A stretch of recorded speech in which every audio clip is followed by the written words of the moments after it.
We want to talk today about alternatives to use in a hay shortage. This applies to goats and sheep both. And last year we were in a hay shortage and it was really bad. And we did a few things to get through. And we got through and everybody was healthy. And they actually were pretty happy, surprisingly. These are temporary measures that I'm going to recommend only. Do not leave them on this long term. Once the hay shortage is over, then go back to the normal diet, because these guys need their hay, they need their grain. So in a hay shortage, first of all, you can get hay pellets, like alfalfa pellets. You can get Timothy pellets, but those have also been in shortage. Make sure if you use those things that you soak them first, and be aware it is not a complete substitute for hay, because it's been ground up so small that it's not got the roughage that you need. So if you're going to substitute grain for hay, this is a good way to get through and be nutritively sound. Not roughage sound, but nutritively sound. You would substitute 1 pound of grain for 1.5 pounds of hay. And that can be any kind of grain that they're approved to have. You can go watch our video on what kinds of grains are okay for these guys. You can even have a lesser protein, because most of your grass hay, if you're feeding a small ruminant, is not going to be 16%. It's going to be running like 8. So you can use all stock feeds and stuff like sweet cob. A lot of people are going to say no, but it's an emergency. And I actually don't have a problem with sweet cob if it's fed in proper proportions.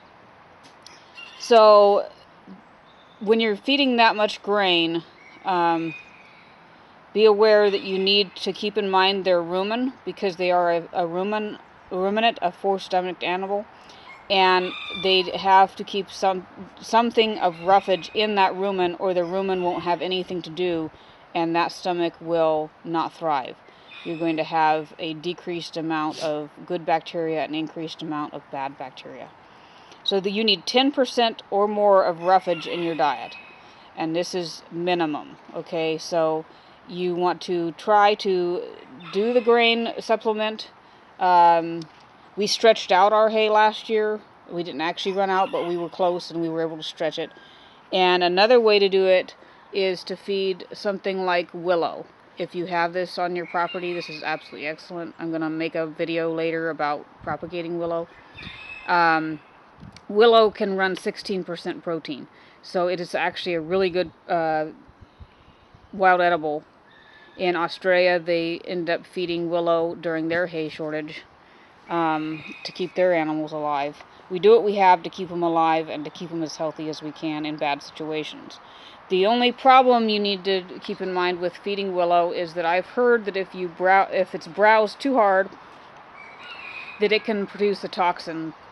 So if you're going to trim it, don't trim it, trim it pretty quickly, and don't trim it too hard. And if you're going to let them trim it, then don't let them trim it for too long.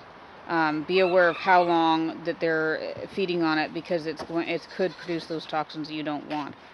And of course, graze and browse can be used. And you may look at all this and you may think this is wonderful. You don't even have to feed the animal. But you do, because all of this out here is low protein value. And you may reflect that deer and elk can live on this, and they can. But deer and elk have not been genetically bred to produce. We've bred these animals to produce for us milk, or some people have bred them to produce meat. So because we've genetically altered them by selective breeding, they cannot survive on just this. They need hay, they need grain. So this is temporary if you're going to do that. Now if you're going to put them out on browse and graze, then go visit our video on safely grazing your goat and sheep, and on tying them out, if you're going to tie them out, because otherwise you're going to have to fence an area and move the fence, and that's fine. Either way, check the small area that you're putting them on. Make sure there's nothing toxic out there, because certain things, like over here is a rhododendron bush, one leaf can kill your goat, okay? So be aware, get yourself a handy native plant book that's for your region and study up on what they're going to be browsing around.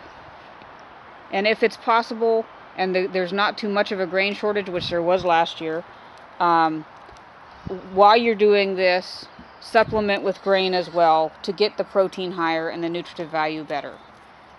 Be aware that, in foreign countries, this is what people do for their animals. They have them in a small pen, like our wean pen is here, and they go out there and they pick grass and they pick vegetables and they pick wild edibles for their animals, and they bring it back to them so that they're not having to transport the animal to that browse.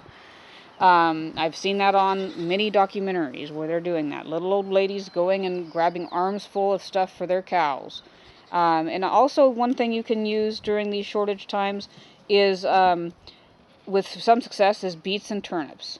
You can either get beet pellets and soak them like you would the alfalfa. You can feed beets themselves and the beet tops. Be aware, don't throw something so quickly at your animal that it's going to make them sick. If you give them too much of something that their rumen is not adjusted to digest, then you can make them sick because they don't have the bacteria to help them digest that plant matter.